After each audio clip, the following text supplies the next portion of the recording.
7 de la mañana con 41 minutos, 7 con 41 minutos, en Punto Noticias de Radio Pichincha. Saludamos con nuestro primer invitado. Nos acompaña de forma presencial en nuestros estudios el general Víctor Arauz, general del Servicio Pasivo de la Policía Nacional. ¿Cómo está, general? Qué gusto saludarle, bienvenido, gracias por acompañarnos. Estamos con usted, Alexis Moncayo, quien le habla, Licenia Espinel.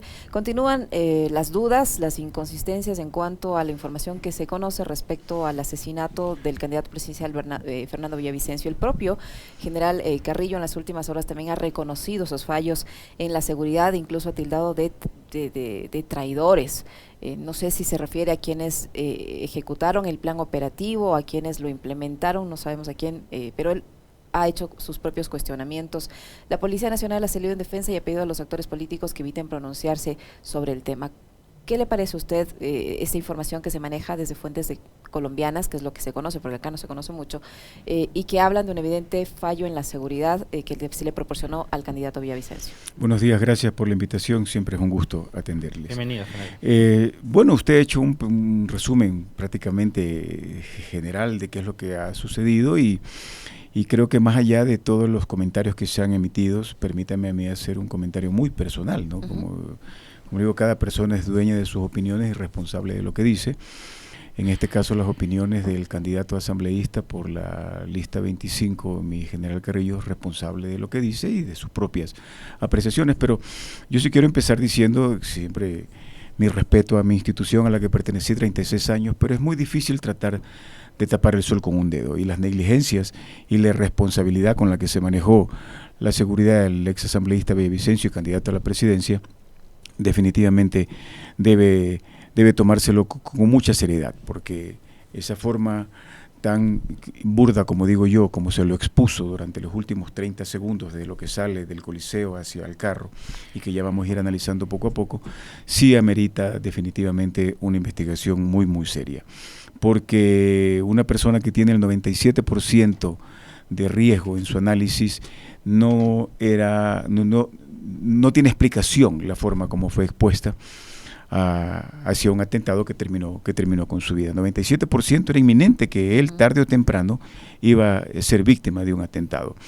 Los actores intelectuales y las situaciones que se den durante la investigación ya son responsabilidad de Fiscalía y de la Policía, pero yo sí quiero decir muy puntualmente que ahí hay una responsabilidad, no sé hasta qué punto legal, pero sí administrativa, por una forma tan irresponsable de haber asumido la seguridad del señor Villavicencio. El comandante general hablaba de 3 anillos de seguridad que había en ese día.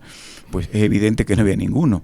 Mi general Carrillo habla de que los sicarios han estado dentro del mitin, cerca de ellos. O sea que burlaron toda norma de seguridad durante ese evento.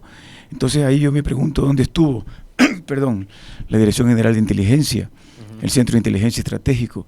Hay una crisis de inteligencia dentro de este gobierno, dentro de estas instituciones, que son las obligadas a prevenir este tipo de situaciones, Alexis. Si bien es cierto, es loable y de aplaudir la reacción de que hay 6 detenidos que fueron detenidos en 2 horas, pero también hay una serie de cosas que toca analizar. O sea, eran 2 de esas personas, 2 meses atrás fueron detenidos y logran identificarlos porque una unidad investigativa de la policía los identifica. Por eso es que los detienen. ¿Por qué no levantaron una alerta ciudadanos extranjeros, en este caso colombianos? ¿Qué hacían en el país? Como le digo, hay muchas fallas. Y ahí la responsabilidad no solamente está, y yo lo vengo sosteniendo. Afortunadamente ya iniciaron una investigación administrativa, un sumario administrativo, por la prisión, que fue lo que yo indiqué. Inmediatamente me hicieron la consulta, pero esperemos que no solamente la soga se rompa por el lado más flaco, más delgado, pues, Alexis. Pero sabe a mí que me llama la atención, general. Primero, como siempre, es un gusto conversar con usted y bienvenido.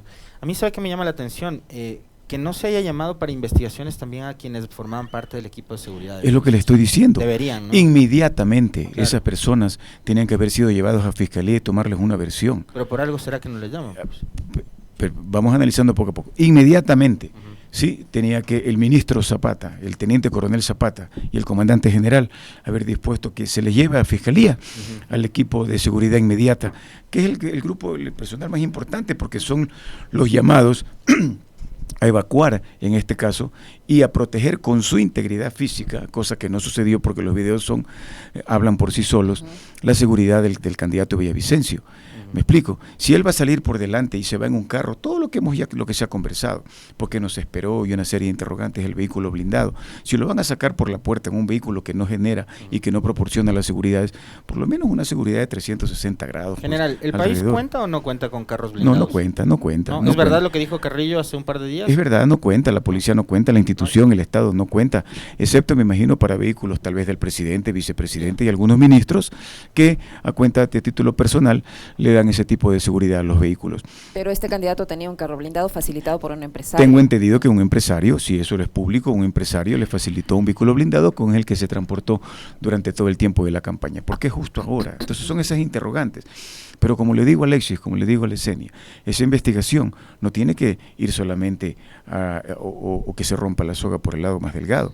Hay responsabilidad 100% del director general de inteligencia, del jefe de esa unidad de protección de personas importantes, del comandante del Distrito Metropolitano de Quito que debe haber estado ahí, él supervisando, responsable de ese mitin político, ¿sí?, del comandante general de la policía, por ende del ministro del Interior. Todos ellos tienen de alguna manera una responsabilidad por no haberle dado la importancia que se merecía esa persona, ese candidato, con ese análisis de riesgo tan alto. Hay otra cosa que genera dudas, general Arauz, y es el hecho de que le detienen al presunto sospechoso, lo neutralizan, se ve en los videos cómo le patean, le tienen neutralizado en el piso, le estaba con vida. Lo llevan vivo todavía a flagrancia, teniendo muy cerca esta clínica de la mujer donde podrían haberlo trasladado para estabilizarle y luego que con su testimonio pueda ser parte de la investigación, pero resulta que lo llevan a flagrancia y en flagrancia muere. Así es. ¿No? Luego, días después, el comandante de la policía, el señor Salinas, dice que este señor habría recibido 9 tiros.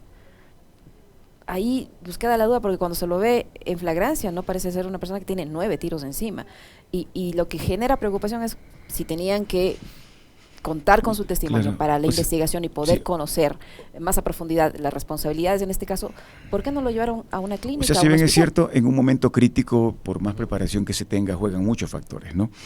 Pero haber recibido 9 disparos, se suponía que ya estaba neutralizada esa persona con los 2, 3 o 4 o 5 disparos anteriores y que debe haber sido llevado a una clínica, a un centro de salud para precautelar que se mantenga vivo y que sea pues el principal elemento dentro de una investigación. En realidad son unas fallas que lamentablemente ponen en entredicho, lamentablemente a mi institución que fue la que falló. En este caso, la responsabilidad, porque acuérdese que el teniente coronel Zapata públicamente puso a disposición de los candidatos la seguridad de cada uno de ellos a responsabilidad de la policía. Unos aceptaron, otros no. Entonces, al haber el propuesto que se hacían cargo, son los responsables en este caso de la seguridad de cada uno de ellos y lamentablemente lo que todos conocemos va de la mano con una irresponsabilidad que no tiene calificativos, que no tiene nombre por parte de la institución. Usted siempre, digamos, ha manejado una línea de bastante coherencia y ha sido bastante objetivo cuando le hemos consultado de determinados casos. En algunos momentos le hemos consultado al general Arauz sobre temas de seguridad y ha dejado de lado sus todos tenemos sus pasiones o animadversiones y ha hecho, digamos, y nos ha dado criterios bastante técnicos más bien. En este caso hay un relato que se impuso casi desde el primer día y por parte de la familia de Villavicencio y que después les hemos escuchado a varios actores políticos, quizás del último con más fuerza todavía porque creo que lo ha roto ya el cerco mediático que tenía es Rafael Correa y él habla de un complot, pero los primeros que hablaron de complot para matar a Villavicencio fueron los familiares que acusaban al equipo de seguridad. ¿Usted le da algún tipo de aval a esta teoría del complot? Pero por supuesto, porque para llegar a lo que se llegó hay un complot, hay una planificación previa.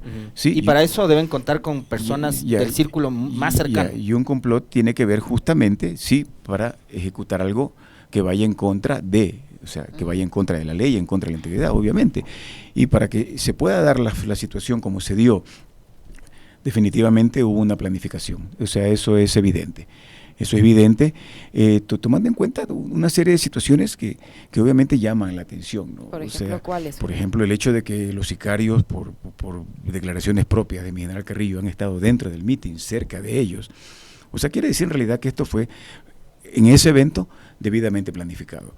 Crea lo que me llama la atención. Hay que ser muy cauto, como usted dice, Alexis, en las expresiones que uno que uno emite, pero haberlo expuesto de esa manera en realidad llama mucho la atención. Definitivamente durante toda su campaña fue una persona, si bien es cierto que se expuso en sus expresiones e incluso en su integridad, porque no usaba chaleco, no usaba casco, no aceptaba una serie de recomendaciones que asumo que deben estar en el informe para deslindar responsabilidades del equipo de seguridad inmediata, pero ellos tenían la obligación de haber tomado otras medidas que garanticen en este caso la integridad del señor Villavicencio. Definitivamente ahí hay algo que las autoridades tendrán que aclarar. Como le digo, uno es dueño de sus opiniones, pero la responsable, y en este caso de quien tiene que dar respuesta es Fiscalía y sobre todo Policía, Alexis. Ellos son los llamados. Desde Colombia, General Arauz, un ex comandante de la Policía Colombiana, en declaraciones a medios de ese país, ha señalado que en el Ecuador ya se conocía la existencia de esta banda delictiva que operaba acá, que estaba acá, que estaban alertados. Entonces, por supuesto. ¿Cómo si estaban alertados de que la existencia avanza, no se tomaron los recaudos? Pero es la misma caso? policía la que dice que 2 de los 6 detenidos había sido puesto en libertad por otro cometimiento de delitos. Y en base a ese cometimiento es que ahora están llamados a juicio, 2 de ellos. Entonces, en realidad, esa unidad investigativa debió haber alertado. Como le digo, todo lo que está en torno a la muerte del señor Villavicencio genera muchas interrogantes. ¿Por qué se ha hecho público, creo que de una manera ligera, por no decir otra cosa, por parte del general Vargas, decir que él ya tiene información, que la policía ecuatoriana le ha indicado, que ya sabe quiénes son los actores intelectuales, que a través de un análisis telefónico, un análisis técnico, se determina que pueden ser políticos ecuatorianos que estén inmersos en eso? O sea, eso en realidad es una ligereza por parte, porque genera más duda, genera más incertidumbre. Pero, ¿quién le dio esa información? Hay un detalle importante. Compañero del general Vargas fue el general Salinas, el comandante general, porque el general Salinas y el general Vargas, Mauro Vargas, hicieron su curso de oficial en la policía colombiana. Entonces, a mí me salta esa duda. O sea, ¿de dónde tiene esa información este señor? Yo me podría presumir que de pronto el mismo Salinas o el mismo Vargas le dieron esa información. Este señor Vargas también, entiendo, fue asesor de seguridad del gobierno de Lasso. Son detalles, o sea, si a eso le sumamos que fue asesor de seguridad en el gobierno de Lasso y que trabajó con el señor Ordóñez, él tiene mucha información. Entonces, si esto viene de hace 4 o 5 meses atrás, ¿por qué no tomaron las precauciones del caso Alexis? ¿Se puede tomar con seriedad, general, en un proceso de investigación, la denuncia que hizo el pasado lunes el precandidato presidencial Cristian Zurita, que es el reemplazo de Villavicencio, quien recoge una denuncia presentada meses atrás en el contexto del juicio político, creo que era, y que señala a 5 asambleístas en esta coyuntura? En este momento todo cuenta, Alexis. ¿Incluso eso? En este momento todo cuenta, y la policía tendrá que ir barajando y viendo qué información sirve para lograr determinar. Estas 5 personas tienen que ser llamadas a Fiscalía. A ver, una versión, pues, por supuesto. Una versión no quiere decir, Alexis, que yo lo estoy inculpando. Usted simplemente, Ayer los implicados dieron una rueda de prensa. Se generó una noticia, se generó un comentario, se generó algo que fue mediático. Debería, en todo caso, también llamar. No sé de quiénes se tratan, pero yo diría, bueno, venga, hace 5 meses sucedió esto, e ir determinando, ir analizando si ese evento tiene relación con el actual. A pesar de que Villavicencio, el mismo día en el que ocurre el asesinato y un día antes, señalaba a alias Fito como el que le estaba amenazando. El tema es complejo, le digo, porque obviamente el señor Villavicencio se abrió muchos frentes. 1 millón de frentes. Muchos frentes. Y no podemos contar con los dedos de la mano los enemigos que tenía Villavicencio. Y qué tipo de retractores y de enemigos, como usted lo dice, ¿no? Pero obviamente uno de los principales personas que podría venir a la mente y determinar que tiene responsabilidad justamente es Adolfo Macías Villamar, alias Fito, porque fue nombrado públicamente por el señor Villavicencio. El señor también tendrá que llamarle una versión, tendrán que tomarle su versión, a ver qué, y la policía hacer un análisis técnico si efectivamente hay alguna relación por parte de este señor en torno al asesinato. ¿Sí? Hablaba de, bueno, como usted lo dijo, son muchas personas que no gozaban del señor Villavicencio, no gozaban de su simpatía, pero aquí hay que ir barajando y desvirtuando todo tipo de probabilidades en una investigación tan seria que la policía tiene que tomarla con mucha responsabilidad porque está en juego su prestigio.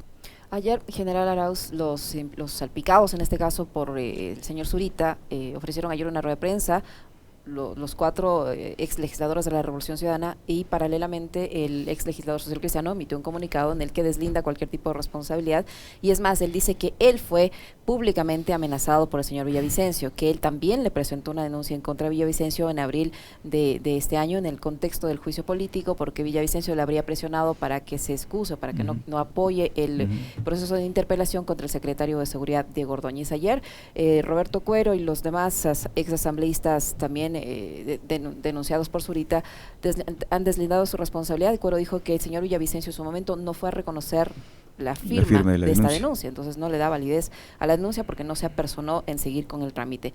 Él dice que todo fue en el contexto de este juicio político y de las actividades de políticas dentro de la Comisión de Fiscalización. ¿Esas actividades políticas son suficientes como para que un candidato se sienta amenazado de muerte?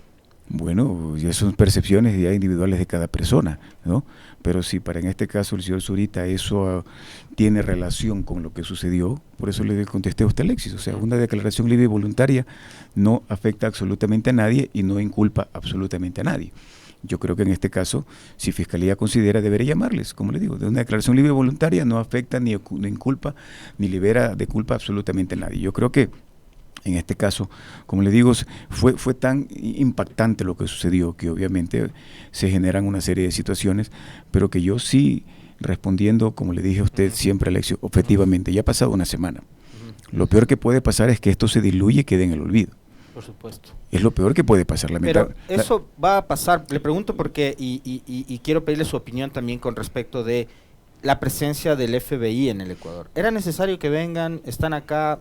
¿Cuánto pueden aportar? Mi punto de vista personal, o sea, es que venga el FBI, en primer lugar, de dar las muestras claras de que el presidente Lasso no confía ni en su fiscalía ni en la policía. Sí, yo decía en el comentario de que los ecuatorianos ya internacionalmente nos hemos declarado inútiles. Así de sencillo. Pero si están aquí, espero que hagan el aporte. Obviamente, una policía y una institución que tiene recursos y tecnología que puede aportar definitivamente a la investigación. Ojalá que así sea.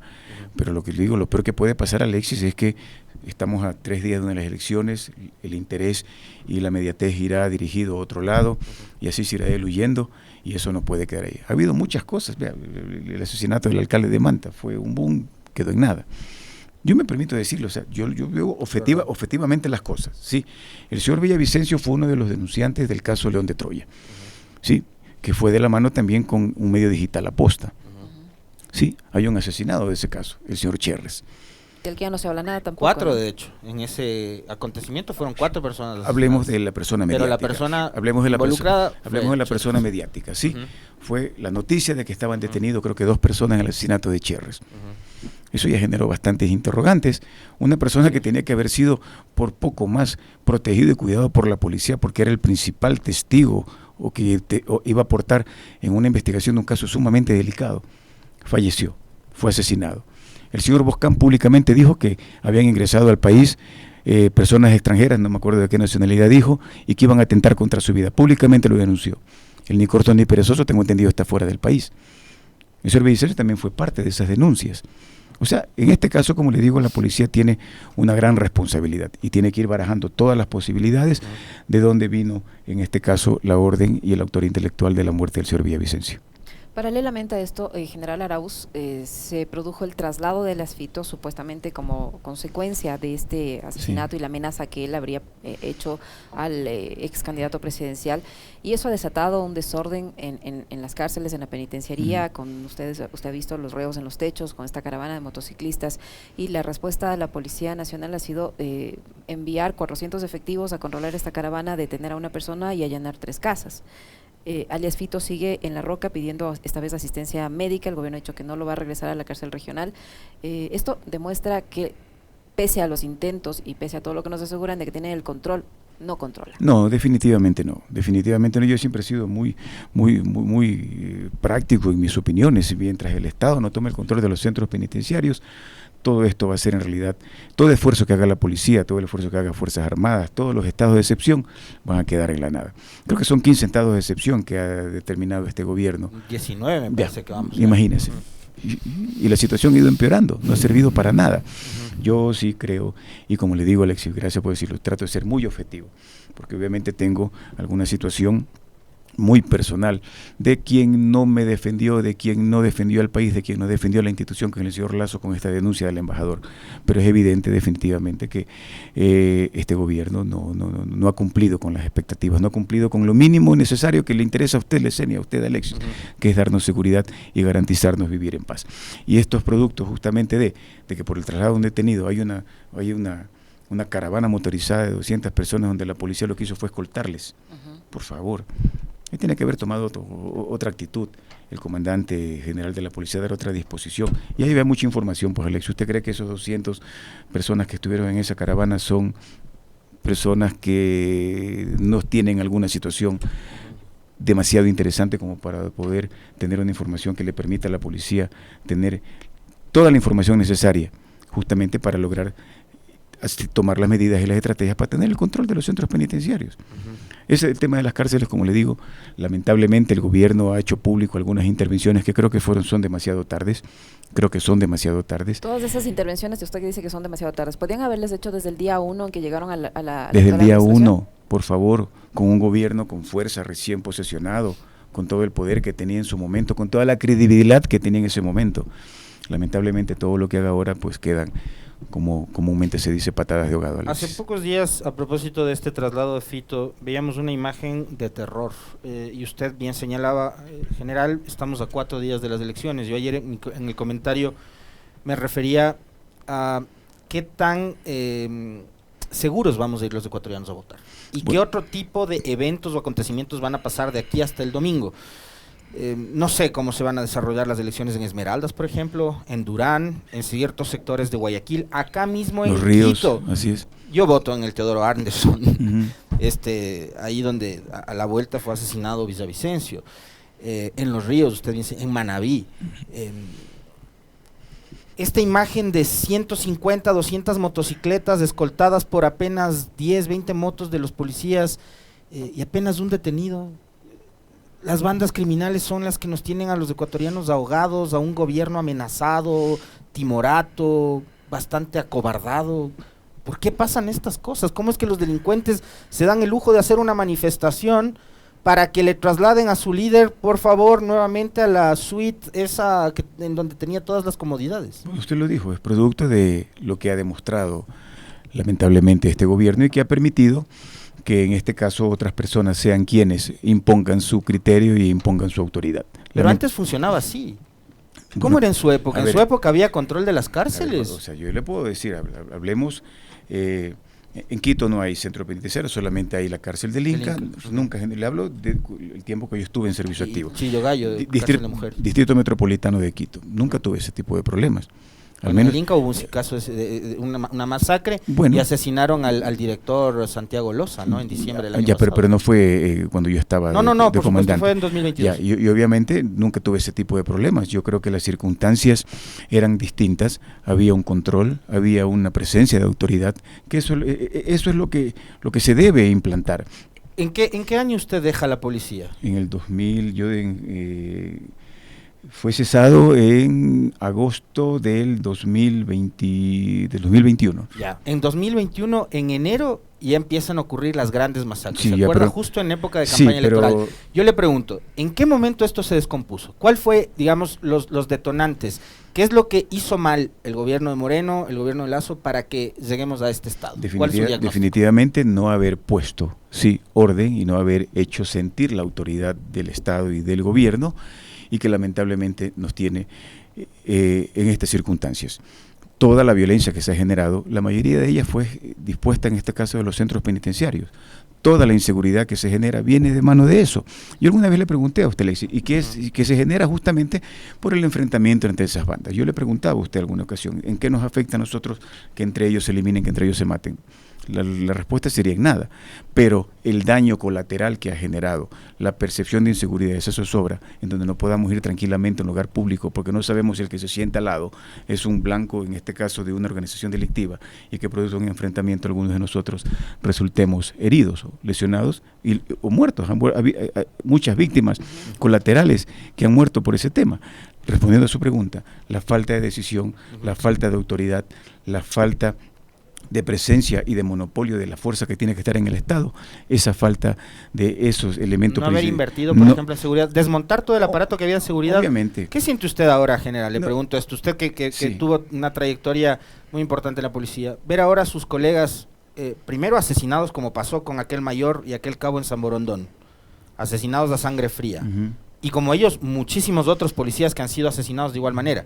¿Pero qué siente al verles usted a sus colegas hoy desmotivados, empujando patrulleros? Desmotivados. O en UPCs que ni siquiera tienen puertas. Completamente desmotivados, Alexis, completamente desmotivados, y si esa desmotivación definitivamente no va a cumplir su trabajo. Yo lo he dicho puntualmente, falta de apoyo político, falta de apoyo legal a la policía para que cumpla su trabajo, y si a eso le sumamos una desmotivación por la falta de recursos, por favor, 2 años los policías sin chalecos de protección balística, sin chalecos antibalas para hacer tu trabajo, 2 años. Pero tienen recursos, el problema es que no ejecutan esos recursos y Bueno, que no hacen los procesos correctos para eso, comprar los elementos que necesitan para eso es trabajar. otro tema que yo creo lo que yo prefiero mantenerme. Ustedes como periodistas sabrán sacar sus propias conclusiones.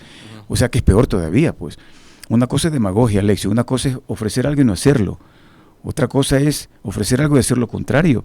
O sea, encima de todo tienen recursos, y eso sí es condenable, que teniendo los recursos no doten a la policía de lo que necesita, que era lo que es sumamente condenable. No quiero justificar, pero obviamente esa desmotivación, el tener a generales inmersos en semejante tipo de problemas, ¿qué le puede pedir usted a su subalterno? Usted le puede pedir, perdón el ejemplo, a su hijo que se porte bien cuando usted es el primero que da el mal ejemplo. No, así no se puede, Alexis. Y lamentablemente la policía es así. Y estos 4 o 5 meses que le queda a este gobierno, vamos a ir de mal en peor. Porque yo no le veo a este gobierno que en estos 4 meses dé todo lo necesario y todas las herramientas para que la policía se motive, se levante su moral y cumpla como se debe con su trabajo. General Arauz, hay varios analistas de seguridad, sobre todo académicos, que señalan que existe una especie de abandono, que existe una especie de planificación, no sé si planificación, pero un abandono sí, por parte de las autoridades, que dejan que la inseguridad se incremente, que no les importa, porque lo que quieren generar es ese sentimiento de temor que vive la población para en lo posterior justificar la compra de armamento, beneficiar a las personas que venden armas, y en ese sentido hay propuestas de candidatos también de armar a la fuerza pública, volverles prácticamente Robocops como en las películas hollywoodescas. ¿Esa es la solución para enfrentar la inseguridad? A ver, lamentablemente la seguridad se politizó, Lesenia. La seguridad se politizó. Y el momento que sucedió eso, ha habido todo este tipo de consecuencias. ¿Por qué? Porque va más allá del verdadero interés, en este caso, de la ciudadanía, de todos nosotros, y simplemente se convirtió en un interés político, como usted lo dijo. Tal vez generar una percepción que permita hacer otro tipo de inversiones, tal vez con intereses personales. Pero como le digo, afortunadamente estamos a 4 meses que este gobierno acabe, y las conclusiones y los comentarios que se han emitido no ahora, siempre apuntan a lo mismo, ¿sí? A un gobierno que fracasó definitivamente, sobre todo en el tema seguridad. La propuesta que han hecho algunos candidatos me parece interesante. Yo creo que, pero hay que tener mucho cuidado, las propuestas están muy buenas, están interesantes, hay que ver el cómo. Sí, deben tener también el cómo hacerlo, ¿no? Cuidado, el remedio resulta peor que la enfermedad. Me parece muy bien las cantidades, pero si tienen el cómo, creo que lo van a poder conseguir. Usted dice de que una de las propuestas es equipar a la policía, por supuesto. O sea, recibir lo que no se ha recibido durante los últimos 6 años, téngalo por seguro de que un policía cuando reciba su chaleco, su arma, su casco, proponen otro tipo de tecnologías, definitivamente va a mejorar 100% la capacidad operativa y de respuesta de la policía. Ahora, usted dice algo que es clave y que me conduce a ir un poquito más allá de lo que señalaba, general. Usted dice, el problema es que han politizado la seguridad. Ahora, y ha politizado el tema de la seguridad, teniendo, digamos, ministros más políticos que otra cosa, que técnicos en materia de seguridad, porque Carrillo entró después de haber sido, digamos, adiestrado políticamente por María Paula Romo, entró a politizar todavía más el Ministerio del Interior, que como bien han dicho los analistas consultados por nosotros, se convirtió en un ministerio de policía. Y de Zapata ni se diga, pues si Zapata es un ministro que es bastante útil para la farándula, ¿no? Y venía de la farándula, de hecho. Pero ahora lo que me preocupa a propósito de las propuestas es que ya no sea solo politiqueramente utilizada la seguridad, sino que sea un negocio. Y le pregunto por qué. Porque uno de los candidatos tiene la empresa más grande de seguridad del país. Y él mismo lo dice, mira, yo manejo la empresa más grande de seguridad del país. Entonces, habla de comprar unos superpatrulleros, de comprar todos los equipos, herramientas útiles para la policía y demás, pero digo, detrás no estará tal vez un afán de pretender beneficiarse particularmente de eso, tomando en cuenta de que hay intereses de por medio. Esas elucubraciones hay que tener mucho cuidado, Alex, si me permito decirlo. Sí, pero fíjese usted. Yo soy práctico. Fíjese usted lo que pasó con el señor Lazo, banquero, que decían que y un banquero prominente no iba a venir a robar. No tenía necesidad. No tenía necesidad de robar, Sí. Y resulta que... Bueno. Entonces, Sí, o sea, se cometen casos ya nos ha pasado. No, sí, obviamente, sí, lamentablemente estamos sujetos a eso, ¿no? A lo que nos sigue pasando y seguimos cayendo en lo mismo. Pero yo soy muy objetivo, Alexis. Cualquier persona que llegue a Carondelet, sea de la línea política que sea, si dota a la policía de lo que necesita, va a ser bien visto. O sea, me pongo en el caso, si yo estuviera en servicio activo, ¿sí? Me quejo tanto de tantas falencias y una de las más importantes es no tener los recursos para hacer mi trabajo. Pero venga quien venga, si me dota de lo que necesito, eso va a ser bien visto por la institución, va a ser bien visto por la ciudadanía y lo que haya pues tras bastidores ya estaría sujeto a otro tipo de análisis que a mí no me compete. Pero eso es suficiente, le pregunto, general Arauz, el dotar de equipamiento a la policía es suficiente para enfrentar la inseguridad. Apoyo político. Si no se mejora la situación económica de las poblaciones donde se concentra el mayor el tema delictivo, o sea, es suficiente que solo el tema de la dotar a la policía y arreglamos todo. Es que el tema de la seguridad no solamente queda en dotar a la policía, pero es lo más importante. El tema de la inseguridad va por una falta de atención al tema de la falta de trabajo, una falta de atención al tema de salud. Como digo yo siempre, hablar de comida es fácil cuando uno tiene el plato en la mesa, pero esa persona que pasa todo el día en la calle y no tiene para llevarle a su hijo un plato de comida, que en la mañana se desayunó un agua de canela, seguramente con un pan, y en la noche va a merendar exactamente lo mismo, eso es otra cosa. En realidad el tema de la seguridad tiene que ver por otro tipo de cosas. El tema de la educación es sumamente importante, hay una contaminación sumamente preocupante al tema de jóvenes que están inmersos en el tema de la droga, ¿sí? Yo quiero comentarle algo sumamente importante y espero que no se malinterprete. En alguna ocasión dentro del trabajo se le preguntaba a un joven que qué quería hacer porque no estudiaba. Dice, no, si yo quiero ser traqueto, yo quiero vender droga, eso da plata. Un muchacho de 14, 15 años. Increíble. Imagínese. Esa es la mentalidad que tienen, y ahí estamos hablando de un número importante de muchachos entre 12, 14, 15 y 16 años que tienen esa proyección. Ahí hay que trabajar, pero respondiendo a su respuesta, el dotar a la policía es sumamente importante. ¿Por qué? Porque va a ser la persona que inmediatamente va a enfrentar este tipo de inseguridades, que le va a garantizar a usted, Alexis, que de alguna manera el día que vaya a votar tenga medianamente algo de tranquilidad y que no va a pasar absolutamente nada. General, se nos va terminando el tiempo. Y sí, es lamentable, el tiempo vuela, sí. Sí. Y esta es una pregunta que es inevitable. No le voy a preguntar si es necesaria una depuración en la policía, porque es 100%. Es casi que una obligación 100%. depurarla. El problema es cómo hacer para limpiar a una institución que parecería está plagada de, la institución más importante, de malos elementos. La institución más importante de todo gobierno, siempre lo he sostenido, ¿sí? Defensa es importante, salud es importante, pero la institución más importante de un gobierno, de un Estado, que es la Policía Nacional, que le garantiza a usted la seguridad, ¿sí? Lamentablemente está tremendamente contaminada. El próximo comandante general, o sea, yo siempre lo dije, desde que se sentó el general Salinas, él tiene una gran responsabilidad. Lamentablemente no cumplió, ¿sí? Y aquí tendríamos para hablar 2 horas del tema, ¿sí? Él es compañero de una promoción que lamentablemente resultó nefasta para la historia de la policía. Nefasta para la historia de la policía, ¿sí? Y simplemente se dedicó a cuidar su puesto y no hacer lo que tenía que hacer. No lo digo yo. El caso León de Troya es un ejemplo de eso, ¿no? Así de sencillo. Como le digo, necesitaríamos 2 horas para analizar todas esas cosas, pero ¿usted cree que él no sabía de esa investigación? Cuando el presidente Lazo dice, váyase salga de la policía Ponce. ¿Y Ponce qué dijo? A Salinas, que son compañeros. Yo no me voy si yo tengo esto. El mismo ministro del Interior en su momento, Carrillo. Sí, yo no me voy. Y se fueron los dos, y se fue el ministro, y Salinas se quedó condicionado, y hay mucha tela que cortar. En ese caso hay mucha tela que cortar. Afortunadamente se reaperturó esa investigación que sigue ahí estancada, pero créalo que ojalá, no a título personal, ojalá que por el bien del país la policía logre llegar a tener ese sitial que en su momento tuvo de respeto y que nos brinde y nos garantice esa imagen de una institución que se preocupa por protegernos. Un nuevo gobierno, general Arauz, debería continuar y exigir que se revele el nombre de los narcogenerales, si es que existen. Pero por supuesto, eso es uno de los primeros. Ojalá no. O sea, siempre va a haber un tema y eso está claro. O sea, nadie va a querer estar en contra y nadie va a querer confrontar, en este caso, con el gobierno americano. Eso téngalo por seguro. Nadie. ¿Sí? Pero es lo que yo he venido exigiendo, Alexis. Sí, todo un año y medio. Sí, y yo he confrontado de manera directa al embajador. ¿Sí? En todas sus opiniones, pero lamentablemente no he tenido ninguna respuesta. Del gobierno no he tenido ninguna respuesta. Lo primero que voy a hacer es al próximo presidente pedirle una cita y justamente que aclare eso. Porque ese es un estigma, Alexis, que causó un daño terrible a la institución. Producto de intereses personales maquiavélicos de un excomandante general que no midió el daño que le hizo.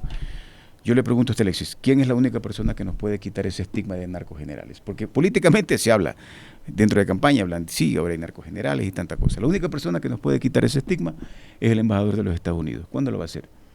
Nunca. Así de sencillo. Y esperemos que el próximo presidente, la próxima autoridad, la primera autoridad, llame al embajador de ese momento y diga, bueno, aquí hubo un embajador que se permitió decir tal cosa. Usted acláreme. No creo que el otro señor diga, no, yo no lo dije, no. Es el gobierno americano prácticamente el que emitió ese comentario. Y gracias por tocar ese detalle, Lesenia, que yo, como dije en algún momento, me faltará vida para seguir exigiendo que se aclare esa acusación. Muy gentil, general, por habernos acompañado. Muchísimas gracias. Siempre es un gusto, Lesenia. El general Víctor Arauz, general del Servicio Pasivo de la Policía Nacional, que ha estado con nosotros. 8:17 minutos, una breve pausa. Un gusto, Alexis, un buen día. Igual, general.